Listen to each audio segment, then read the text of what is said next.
Dia hantar I pergi masuk Maib. Aku ni masuk Maib tau. Dengan 1,000 orang. 500 sebelah sini, 500 sebelah sana. Dengan washing machine satu. Dengan bilik air tanda 9. Kau rasa? Ya Allah. Washing machine satu je. Washing machine Menjerit satu je. washing machine kau. 2 minggu duduk dalam tu tau. Betul, akak macam mana? Akak jadi storyteller macam tu ke? Oh, doktor-doktor dalam tu, nurses semua ingat I ni spy TV3. Lepas tu semua Ya siap. I pegang handphone je. Dilarang merakam ya, dilarang merakam. Aku asyik kena tu je. Pergi mampus sekolah, aku rakam, aku dengan kawan main daun teruk. Apa masalah kau?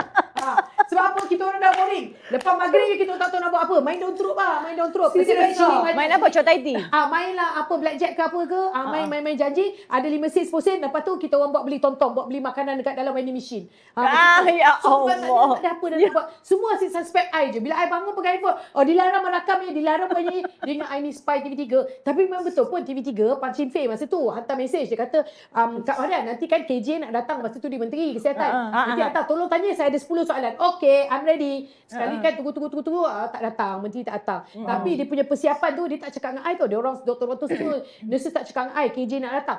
Dia orang cuma kemar-kemar, cuci-cuci. Tapi akhirnya juga I tanya dah, kenapa you all ni, selalunya you all tak rajin macam ni. Macam sapu sendiri, kita orang sapu sendiri.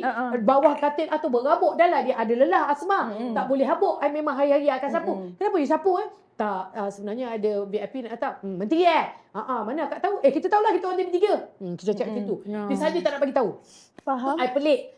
So kan saya dah ready ni. Kalau KJ datang saya nak bagi tahu. Saya nak bagi tahu washing machine satu. Tanda 9. Orang-orang tua yang datang semua yang kena ambil dengan ambulans, angkut dengan ambulans, ramai-ramai yang tak rela datang duduk sini ni. Kesian kat dia orang. Makcik tu seorang tu lagi depan saya orang pihak. Dia kata apa?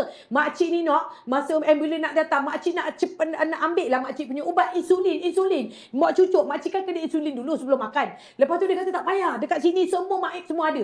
Lepas tu makcik duduk sini dah 3 hari. Tak pernah dia injek insulin kat makcik. Lepas tu bila dia ambil bacaan makcik reading tinggi nak. Itulah makcik tak apa. Nanti makcik saya serang doktor dekat dalam tu. Saya pun pergi serang. Saya jadi yang berhormat kawasan masa tu. Tak kasih, tak long. Masalah daripada kecil sampai masalah besar. Saya yang menyelesaikan Kalong kawasan. YB. Mau tolong.